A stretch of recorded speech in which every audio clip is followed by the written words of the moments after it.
Bienvenidos a otra entrega de Saberes Compartidos. En esta ocasión estaremos hablando con Delves Tonini, letrista, pintor, dibujante artístico, así que esperamos que lo disfruten. Bienvenidos. Delves Tonini, bienvenido a Saberes Compartidos. Mucho gusto, encantado, gracias por venir. ¿Cómo estás? Muy bien. Estamos hablando un poquito siempre la parte en previo, con 70 y largos años y todavía en actividad bastante intensa, si se quiere, ¿no? Sí, por supuesto, sí.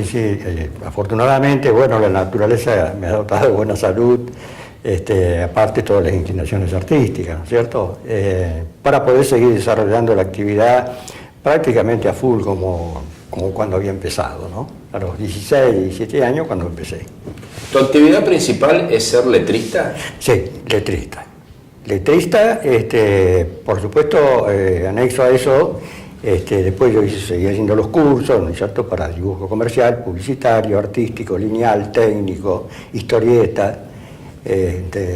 O sea, abarqué así casi todas las disciplinas relacionadas con el mundo del arte, especialmente del dibujo, la pintura, por supuesto. La pintura en sus más diversos aspectos, en acuarela, en témpera, en óleo sintético, látex. Un poco de todo. De todo. ¿Cómo surge esa iniciativa de ser letrista? Es decir, desde muy joven comenzar a trabajar en esto que es así, bueno, identificado vos puntualmente mucho con el dibujo publicitario, ¿no? Exactamente, si vos lo dijiste. Mi profesión tiene como punto neurálgico así y casi exclusivo el dibujo publicitario. El dibujo publicitario me fue inculcado por un tío y una tía que eran profesores, y entonces me decía: mira, Delves, lo ideal sería, ya que vas a estudiar por correo, que hagas algún tipo de dibujo y pintura técnica para que tengas un oficio el día de mañana, y que no sea solamente pintar un cuadro, ¿no es cierto? No, tenés que ser abarcativo en eso. Y bueno, me conectaron con una academia muy grande de Buenos Aires, la Academia Sierre, que después se transformó en Escuelas de Arte Renser. Esa escuela apareció en el año 1930, 35 más o menos. Una gran escuela. Estudiar por correo no era fácil. No era fácil. No era fácil. Afortunadamente, nunca se me perdieron los envíos, porque, claro, la escuela me mandaba las tareas, material por carta. Material por carta, y yo tenía que dibujar, enviárselas a ellos a Buenos Aires, las corregían y me las volvían a mandar. O sea que le iba tiempo, le iba bastante tiempo, ¿no? Sí, por ejemplo, un envío de la academia, ¿cuánto tiempo tardaba en llegar? Y yo calculo que por lo menos una semana. Yo sé que más o menos ellos exigían dos tipos de dibujo por mes, ¿no es cierto? Porque más de eso no había tiempo para enviar y recibir. Ese era el problema, claro, demoraba mucho eso. ¿Dibujos de qué tipo?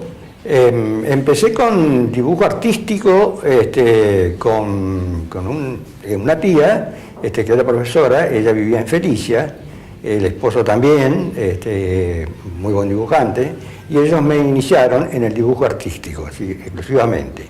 Se trabajaba mucho con lápiz en ese tiempo, el lápiz Faber, casi exclusivamente, y después empecé también con tinta china, con pluma, por supuesto, ¿no? Tinta china con pluma. Todavía no existía ni los Rotring, ¿cierto? De esas técnicas, de esas tecnologías que después aparecieron, los crayones, toda esa variedad. Y bueno, empecé por eso, y después ellos mismos me pusieron en contacto con las Academias de Buenos Aires, y ahí empezó los cursos de dibujo realmente con un nivel excepcional.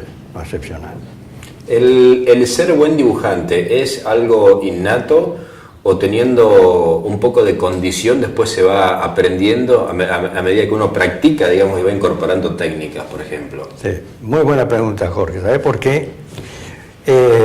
Uno nace con una inclinación determinada, ¿no es cierto?, a distintas actividades, ¿no? Por supuesto.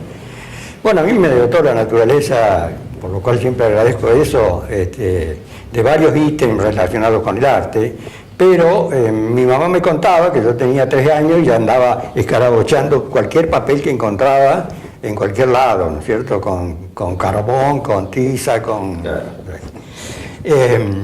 Bueno, por supuesto dibujaba muy bien. En la escuela primaria en Suardi éramos 2 buenos dibujantes, éramos Waldo Pinetti, ¿no? Sí. Un dibujante excepcional. Él fue dibujante de historietas. Y yo me incliné entonces por la parte de letrista y dibujo comercial y publicitario, como comentábamos antes.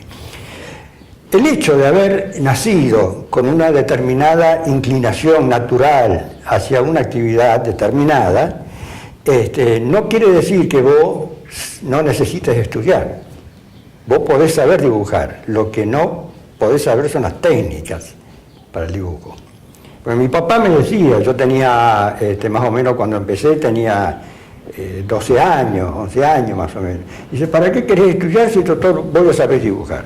Entonces mis tíos le explicaban a mi papá que no, que el hecho de saber dibujar no significa que no necesites el apoyo profesional para que vos sepas lo que es una cuadrícula, cómo son todos los pormenores técnicos del dibujo en toda su más amplia expresión, ¿no es cierto? Los detalles, y bueno, afortunadamente pude seguir, me recibí, tenía 14 años cuando me recibí, letrista y dibujante comercial y publicitario. Claro, porque lo de la parte, digamos, de la técnica es un acompañamiento, digamos, para completar, digamos, lo profesional, digamos, de la tarea, ¿no? Exactamente, sí. Es lo mismo que con la pintura, con el óleo, ¿no es cierto?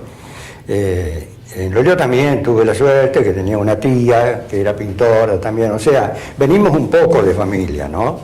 Se transmiten los genes, anda a saber por qué razón natural, y ella, o sea, tenía prácticamente la profesora en casa. Entonces yo empecé a pintar, tenía 11, 12 años, y mi tía me iba guiando. O sea, me iba guiando de todos los secretitos naturales que tiene una pintura con una persona que nunca había pintado, ¿cierto? Como el caso mío. En el caso de la profesión de letrista, con el paso del tiempo, bueno, son muchos años, estás en actividad todavía, y te hago una pregunta estadística. ¿Tomaste nota siempre, por ejemplo, de a quién le hiciste un cartel, por ejemplo, a un comercio, a un particular? Sí. ¿Llevas anotado la cantidad de carteles que has hecho? Sí, cada cliente es una carpeta. Aunque te parezca mentira, tengo todo. Incluso hasta tengo dibujos que ni siquiera tienen las empresas para las cuales trabajaba, especialmente la industria metalúrgica, ¿no? Las tengo yo y ellos no, porque claro, fueron amontonando papeles, habrán dicho, bueno, quemen todo esto, tal, no hace falta, pero yo lo guardé. Tengo realmente una colección de trabajo, que ahora me vienen bien porque muestro todo eso, y claro, nada que ver con las técnicas modernas, ¿no es cierto?, del dibujo, que es todo computarizado, todo digital, ¿no es cierto? No, en ese tiempo había que tener lápiz, pluma y pincel. Claro. Aplicable tiempo, ¿no? Sí, claro, sí. Y yo sigo pintando así, ¿no? Wow. Y dibujando así. ¿Te gusta así? Sí, me encanta. Tengo mi nieto que está haciendo arquitectura y bueno, o sea, yo le sirvo de mucho a él. Justamente, especialmente cuando hay que trabajar con cosas grandes, cuando hay que trabajar con cuadrícula o también con la escala matemática. Yo trabajo mucha escala con el dibujo, escala matemática. O sea, 1.20, 1.30, 1.35, con eso me manejo perfectamente. Y la cuadrícula, que es lo usaba Miguel Ángel, Leonardo usaba la cuadrícula para dibujar. Eso lo vi yo personalmente en Italia. Es una cosa increíble, porque no es que lo hayamos inventado los modernos, no, viene del siglo Renacimiento. Sí, totalmente. Siglo XV, siglo XIV. Totalmente. A lo largo de tu vida has estado en diferentes lugares. Uno de ellos fue la Marina, digamos, cumpliendo un servicio militar, digamos. También allí has estado incursionando en algo que tiene que ver con el dibujo, por ejemplo. Sí, sí. Mira lo que son la ironía del destino, ¿no? Cuando me toca Marina, bueno, nos destinan, y a mí me destinan dentro de la base naval de Puerto Belgrano, en Bahía Blanca, a un regimiento, que era el regimiento número 1 escuela, recién terminado, era un lujo realmente. Dentro del regimiento había un batallón, que era batallón de comunicaciones número 1 escuela. No era batallón de combate, era batallón de servicio. ¿Qué significa eso? Que todos los que teníamos un oficio, una profesión, estábamos allí. Cuando comienza, ¿no es cierto?, el periodo militar, así, bueno, los primeros 45 días fueron bravos, orden cerrado, ejercicio, todo. Cuando terminó todo eso, me llama el comandante, con lo cual me agarró un susto bárbaro, ¿no?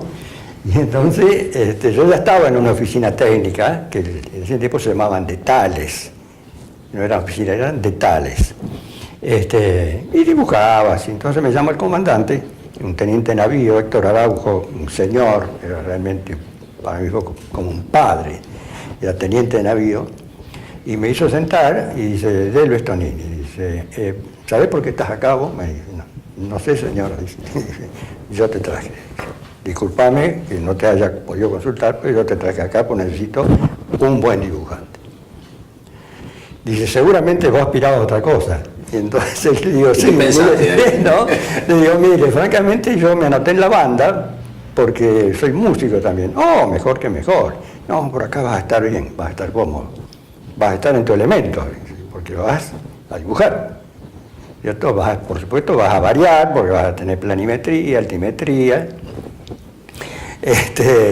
Y bueno, comenzó una excelente relación con este hombre, hasta que llegó el famoso operativo UNITAS 1 de las fuerzas de las Armadas de Estados Unidos, Brasil, Uruguay y Argentina. Un evento tremendo. No, impresionante.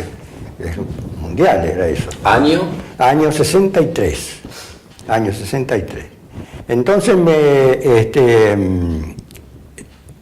me aíslan del cuerpo, ¿no es cierto?, del batallón, y durante 40 días estuve exclusivamente al servicio del operativo, que es lo que duró el operativo. Y siempre dibujé plano. Era tan estricto todo, por supuesto súper secreto todo eso, ¿no es cierto? Yo tuve 40 días muy lindos porque fue una experiencia que nadie... Sí, estabas en lo que te gustaba, además. En lo que me gustaba, pero aparte, aprender, ¿no es cierto?, ver cómo son los operativos militares, bueno, todo eso que a la larga a lo mejor te hacen entender un montón de cosas, ¿no es cierto? En ese periodo, después, bueno, hice los cursos para aragoneantes, después hubo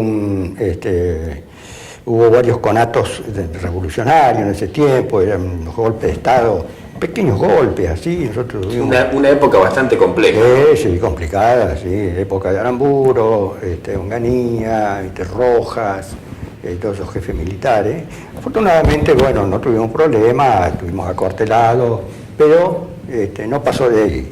Afortunadamente no tuvimos que ir al frente, nada como ocurrió, por ejemplo, en Malvinas, ¿cierto?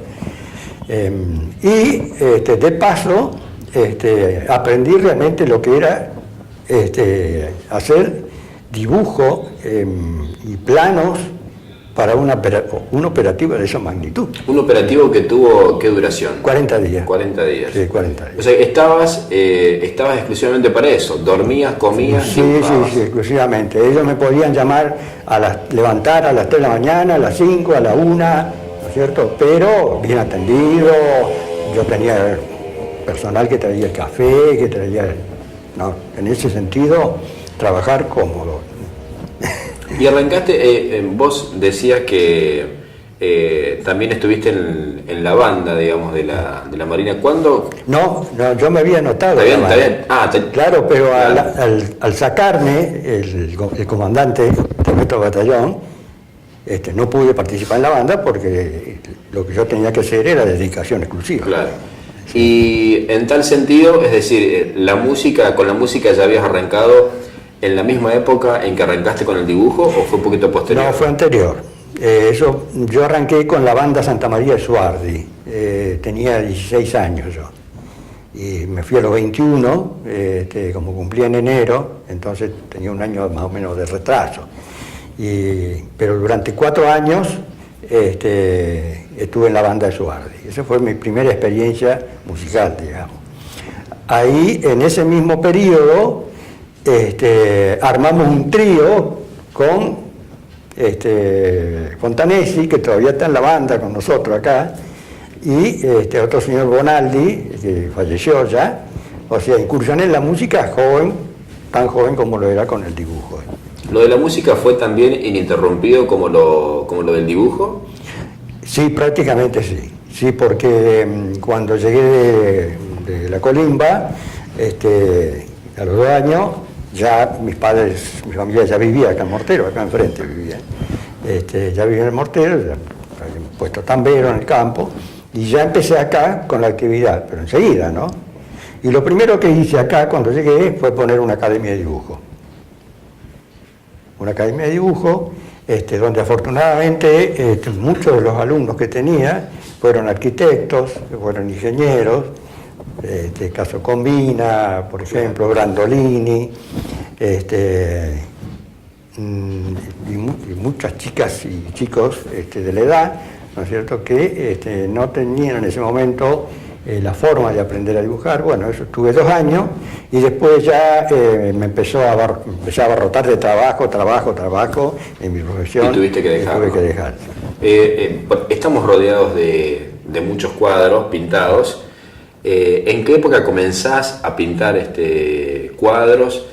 ¿Qué utilizás? ¿Qué tela? ¿Qué tipo de pintura? Digamos, si llevas contabilizado incluso cuántos cuadros tenés pintados. Sí, son centenares de cuadros porque he vendido muchísimos cuadros, ¿no? Pero yo calculo que debo estar en los 1.200, 1.300 cuadros en tantos años, por supuesto, ¿no? 60 años, claro, prácticamente 60 años. He hecho muestras, infinidad de muestras, toda la región prácticamente, hasta en Buenos Aires, después llevé cuadros a Italia, también Montevideo, una muestra enorme que están en las fotos acá, una muestra individual que la organizó el Ministerio de Turismo de Uruguay. Éramos amigos de la viceministra y bueno, ella nos preparó una muestra, llevé 30, 35 obras más o menos, en lo que ellos llaman el subte cultural y municipal de Montevideo. Está debajo de la plaza central de Montevideo, es un subterráneo. Es increíble. Increíble. O sea, sí. ¿Y cuánto les llevaba de promedio pintar un cuadro, por ejemplo? ¿O dependía de la temática que elegías, el tema, el paisaje o lo que fuere? Claro, depende también el tipo de paisaje, ¿no? Porque el paisaje es más fácil y otro es más complicado. Pero empecé a pintar, volviendo un poco atrás, tenía 13 años, más o menos. Y pintaba, por supuesto, mi tía me inició al óleo, ya, ¿no? Pintura al óleo con pincel, por supuesto, ¿no? Y ahí empecé a pintar. Ya después, a los 16, empecé a dedicarme prácticamente profesionalmente, hacía letreros para Mortero, para Suárez, San Guillermo, ya, hasta que me fui a la Colimba. Pero enseguida empecé a trabajar. Y, por ejemplo, para el pintado de cuadro, ¿es solamente la práctica, digamos, y el contacto con un profesor, o le va también esa parte teórica, mucha lectura, por ejemplo, o observación de otras imágenes? ¿Cómo es el proceso? Sí, vos dijiste bien, justamente hay que leer mucho sobre arte, ¿no es cierto?, justamente para nutrirte de conocimientos que te sirven y te ayudan a la hora en este momento no pinto pincel, pinto espátula, de agarrar la espátula y hacer un cuadro. No hay que tener miedo en copiar a los grandes, ¿no es cierto?, a un Rafael, a un Leonardo, a un Da Vinci, o un Miguel Ángel, por ejemplo, porque eso te sirve. Y como dicen los italianos, que son maestros en el arte de la pintura, el arte de copiar es también un arte que no lo hace cualquiera. ¿no? Porque, ¿viste? Porque siempre ellos te metían en la cabeza de que todo tenía que ser natural y a pura imaginación. Y entonces yo copié cuadros, y me valió mucho cuando visité un gran museo en Italia y había una chica copiando un cuadro, un estudiante de arte, y un policía al lado, ¿no? Un guardia al lado, permanentemente, porque no sea cosa que te cambien el cuadro, se lleven el original y te dejen la muestra, ¿no es cierto? Claro, vos podías copiar a Leonardo. El que vos quieras.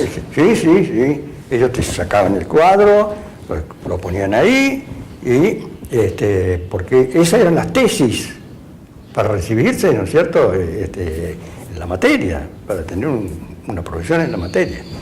Pero volviendo al tema de la pintura es realmente apasionante. En mi caso, todavía hoy sigo pintando cuadros a espátula, siempre con óleo, nunca usé acrílico, por ejemplo. ¿Por qué esa preferencia? Porque el óleo es eterno. Yo que tuve oportunidad de ver, por ejemplo, las obras del Giotto en Italia, siglo XII, 800 años tienen esas obras. O sea, se metían la pintura en el reboque blando, ¿no es cierto?, y después iban pintando. Las obras del Giotto, que fue el gran iniciador del arte en Italia y en casi toda Europa, de ahí aprendieron todos los demás genios de la pintura, pero el óleo para mí es una pintura universal. Yo no sé cómo hacían los pintores de ese momento, porque se hacían sus propias pinturas, porque no había fábrica de pintura. Hoy vos abrís, compras un pomo, Claro, sí. tenés los colores que querés, pero por eso hay que rendirle culto a estos genios que han dejado un legado, ¿no es cierto? Quiero que me comentes de los dos procesos, tanto de los cuadros como de la actividad del letrista. Por ejemplo, con un cuadro, ¿cómo comenzás a trabajarlo? ¿Cuál es el primer paso? Después, ¿cómo es, digamos, hasta su finalización, ¿no? Mira, un cuadro se puede pintar en la superficie que quieras, ¿no? En este momento podés hacerlo en tela, que es lo ideal, ¿cierto? Pero si no, con chapadur, con aglomerado, con cartón, con lo que sea. El óleo es tan versátil, ese material, que se puede adaptar a cualquier superficie, con darle los fondos que corresponden, ¿no es cierto? Pero es realmente una maravilla. ¿Haces un dibujo primero, un boceto, digamos, a lápiz? Un boceto prácticamente son 4 rayas locas. Después vamos a ver algunos trabajos. Al natural pinté mucho también, por ejemplo pinté el Bosque del Tiro, el 9, para darte el Parque Quirós de Colón, Entre Ríos, me llevaba las telas cuando íbamos de vacaciones, pintaba ahí sobre yo pintaba el natural. Porque yo puedo pintar el natural, puedo sacar la foto a un paisaje, después venir y pintarla, pero eso es realmente la imaginación, ¿no es cierto? Y siempre en la temática un paisaje. Siempre me gustó el paisaje. Hice dibujo también, ¿no? Hice retrato. Por ejemplo, cuando estuve en la Colimba, que estuve casi 2 años, me habían permitido hacer cambio de domicilio, y entonces yo podía salir todos los días a las 14 horas, siempre que no tuviera guardia, ¿no es cierto? Entonces el comandante dice, mira, hace cambio de domicilio, de Morteros a Punta Alta, ¿no es cierto? Entonces yo te hago salir a las 14 horas con el resto del personal, de personal profesional, por supuesto, ¿no? Y después volvés a la mañana a la hora de entrar, a las 7:30, 8. Y entonces empecé, alquilé una pieza en Punta Alta, junto con otros que eran técnicos, los mismos Colimba, ¿no? Electricistas, plomeros, ¿no es cierto? A todos se les permitía eso porque íbamos a estar 2 años. Entonces, para no estar siempre cerrado en un cuartel, no. Si vos tenías una profesión y justificabas, o sea, vos no podés hacer el cambio de domicilio, te dan la posibilidad de trabajar afuera y después hacerte el vago, no hacer nada, ¿no es cierto? En ese sentido yo nunca tuve ningún problema, y sí, me permitían hacer eso, cosa que por supuesto agradezco todavía hoy porque también aprendí ahí. Sí, también aprendí un poco porque empecé a pintar también los frentes de los talleres, de las industrias, a tal punto que cuando vino la baja anticipada por un principio de conato revolucionario, donde casi se trenzan el ejército con Marina, en el año 62, fue tremendo eso. Y bueno, me tuve que quedar 20 días más después de la baja, y ¿a dónde paré? En el cuartel. Claro. En el cuartel, pues ya había dejado de alquilar, y el comandante, que después se retiró de Marina, durante 10 o 12 días fuimos 2 civiles. Él justo terminó su carrera militar y dice, mira, dice, Tonini, tuteame nomás, dice, porque no soy más tu comandante, ¿no? Así que bueno, tuve hasta esa experiencia, ¿no es cierto? Le digo, bueno, mirá, Héctor, bastante cercano. Le digo, me tenés que hacer un favor, ya que estuve tanto, yo tengo que quedarme 15 o 20 días porque tengo como todo trabajo agarrado, empezado, y dice, ¿qué querés hacer? Y vivir acá en el cuartel, claro, seguir. ¿cierto? Dice, vos sabés que no podés. ¿Por qué no puedo? Porque no te cubre el seguro. Claro. Mirá si te pasaba algo. Claro, dice, déjame que lo charle con el comandante nuevo, que es el que firmó aquello ya, mira, ¿no?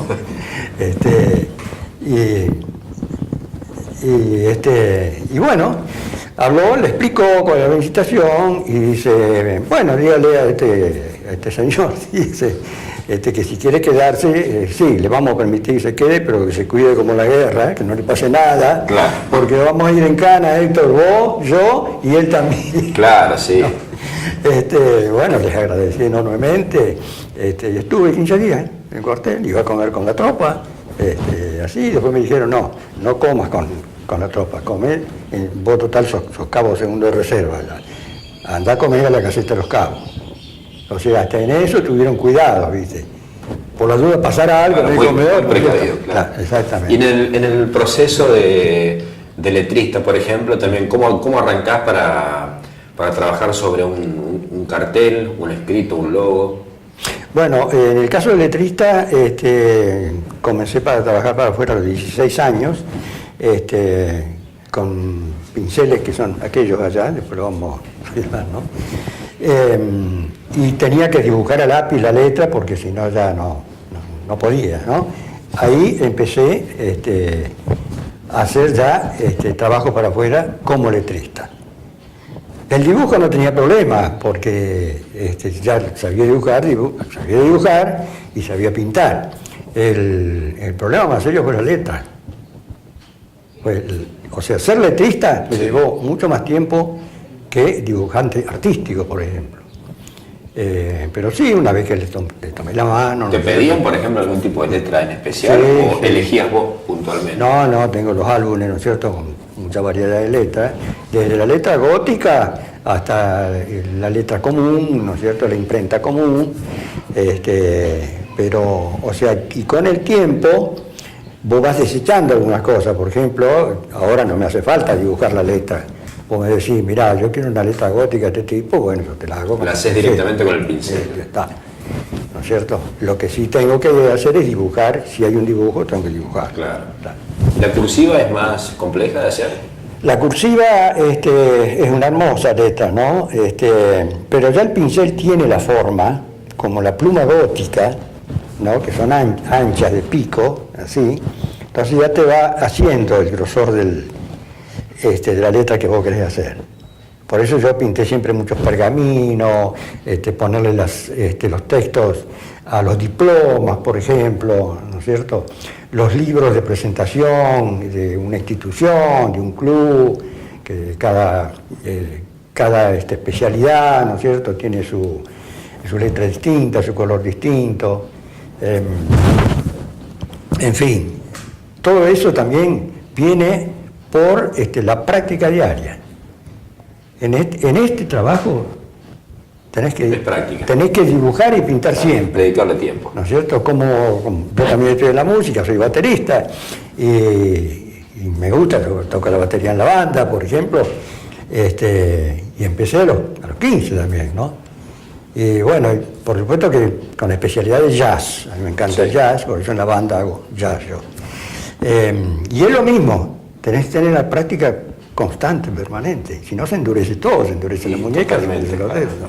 Bueno, Delves, estamos cerrando casi esta entrevista, pero quería preguntarte, volviendo un poco a la pintura, se dice que cada pintor tiene una musa inspiradora, por ejemplo, digamos, no sé si en tu caso se da así o en quién, digamos, te inspiraste, basás, digamos, como para hacer ese tipo de trabajos. Sí, realmente yo también tuve mi musa, la nombro porque es Adelma, es mi esposa, a la cual conocí siendo ella muy joven, y entonces, o sea, cada etapa de todo ese conocimiento mutuo que tuvimos, era una sensación distinta para mí, y eso se trasladaba en el momento de pintar una obra. Tuve un periodo gris, tuve un periodo verde, tuve un periodo en donde no me hacía falta mezclar los colores, he trabajado con colores naturales, en fin, o sea, los estados de ánimo hacían que, y esos estados de ánimo también vienen por la relación hombre-mujer, ¿no es cierto?, la relación de pareja. Claro, sí. Y bueno, después de muchos años, digamos, los estadios son muy variados, ¿no? Claro, por supuesto, ¿no? Y a medida que pasa el tiempo, vos vas afianzando todo eso. Ella es muy crítica de mi obra, Adelma. ¿Te mató alguna obra alguna vez? Muy crítica, aparte acierta siempre, ¿no? Yo soy el pintor, pero ella te da el punto, así, ¿no? Mirá, me parece que acá podías darle este tono, ¿cierto? ¿No? Y pruebo, y tienes razón. Tienes razón, por eso siempre te vas encaminando, digamos. Sí, vos te imaginás las musas inspiradoras que deben haber tenido Miguel Ángel, Leonardo, Rafael, todo eso ñato, aparte la vivían fuerte, ¿no? Claro, sí. Pero sí, realmente... ¿Cuántos años ya hace que están juntos? Aunque te parezca mentira, el próximo viernes, bodas de oro. Bodas de oro. Parece mentira, ¿no? Sí. Sí, nos casamos el 7 de diciembre del año 68. Bueno, todavía sirve de musa inspiradora. No, por supuesto que sí, sí. Sí. Delves, gracias por estar en Saberes Compartidos. No, un gusto ha sido. Igualmente para mí, muchas gracias. Y bueno, estoy a disposición de ustedes cuando lo consideren. Nos estamos encontrando. ¿Cómo no? Gracias.